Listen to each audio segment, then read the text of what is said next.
Assalamualaikum warahmatullahi wabarakatuh. Selamat datang di channel Ekonomi Pesat. Bersama saya, pada kali ini kita akan belajar mengenai inflasi. Nah, apa sih itu inflasi? Pengertian inflasi adalah suatu keadaan perekonomian di suatu negara di mana terjadi kecenderungan kenaikan harga-harga barang dan jasa secara umum dalam waktu yang panjang. Disebabkan karena tidak seimbangnya arus uang dan barang. Jadi untuk jangka waktu yang panjang ya. Kalau hari raya Lebaran, hari Idul Fitri, hari raya besar itu tidak disebut inflasi karena jangkanya hanya sebentar. Penyebab inflasi yaitu adanya demand pull inflation atau meningkatnya permintaan. Kalau banyak orang yang ingin membelanjakan uangnya, itu akan mengakibatkan inflasi. Berikutnya adalah meningkatnya biaya produksi, cost push inflation. Nah, ini ketika biaya-biaya produksi mahal harganya, maka nanti barang yang akan diproduksi juga akan menjadi mahal.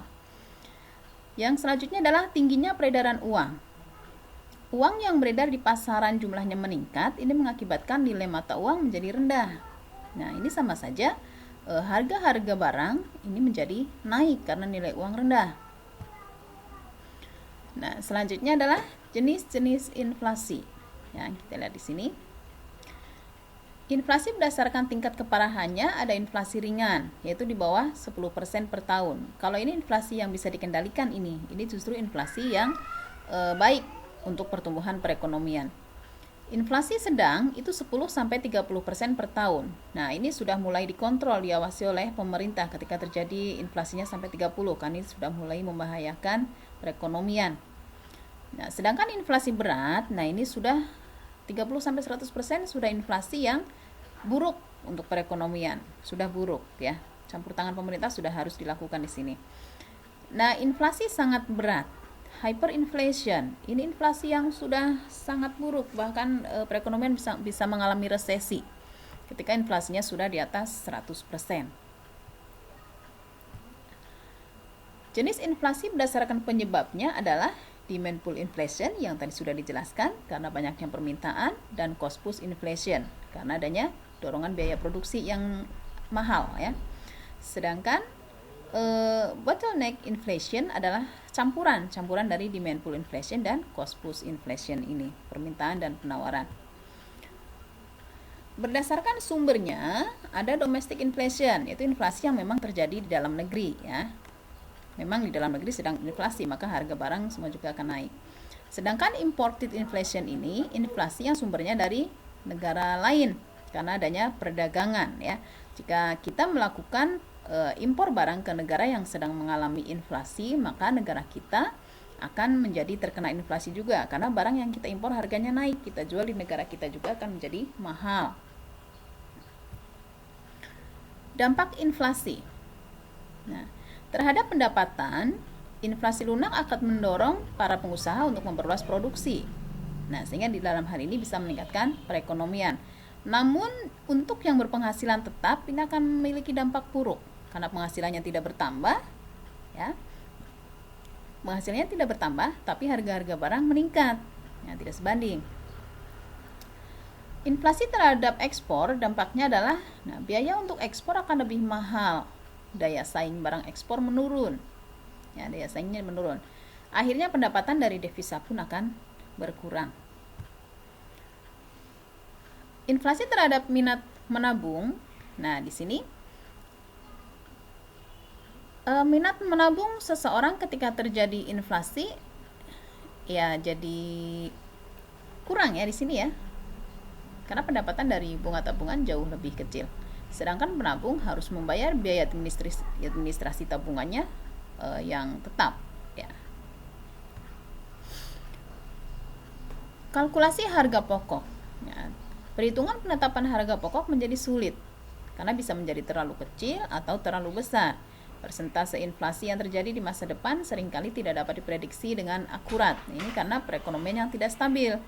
Sehingga untuk hal-hal lain yang mempengaruhi, jika tidak tetap, ini akan mempersulit untuk memprediksi harga-harga barang di masa depan.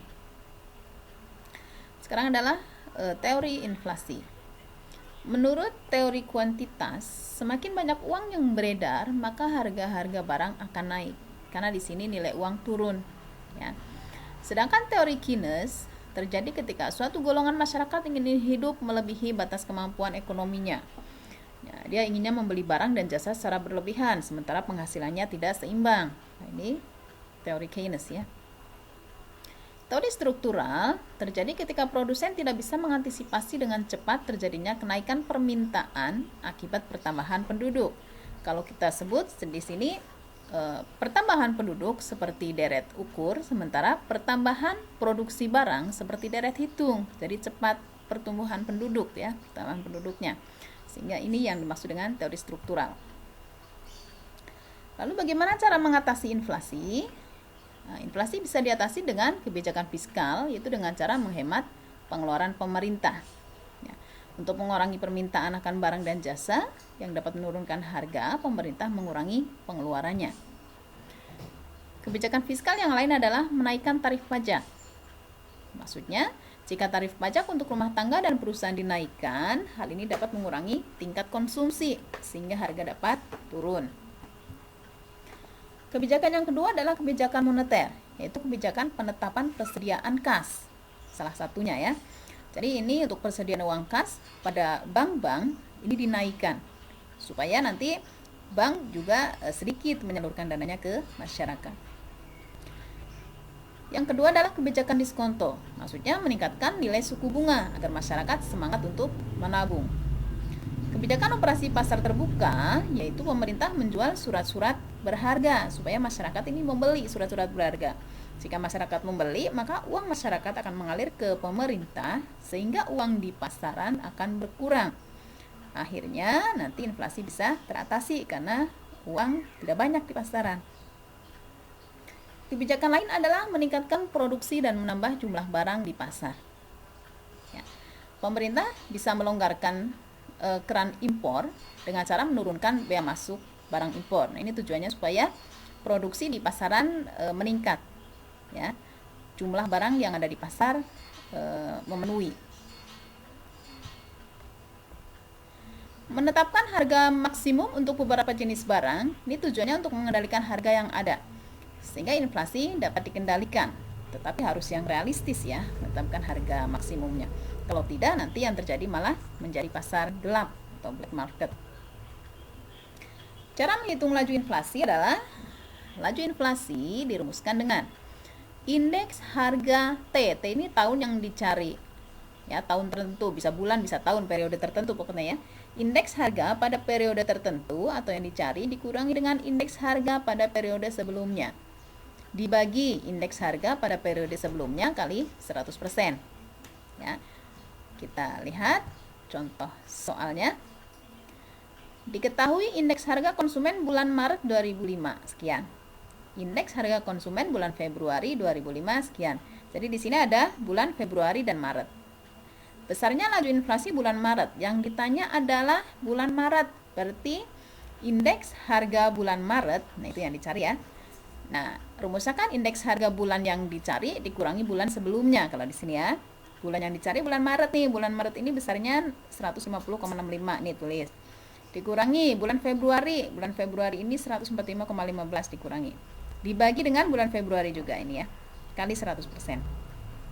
Untuk menghitung ini tidak boleh 145,15 dicoret dengan yang di bawah 145,15. Ini nggak boleh.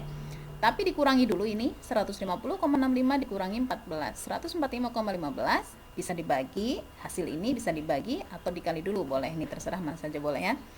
Nah, ketemu hasilnya 3,79%. Jadi laju inflasinya sebesar 3,79%. Ya. Terima kasih. Demikian materi inflasi pada kali ini. Semoga bermanfaat. Jangan lupa untuk like dan subscribe-nya ya. Assalamualaikum warahmatullahi wabarakatuh.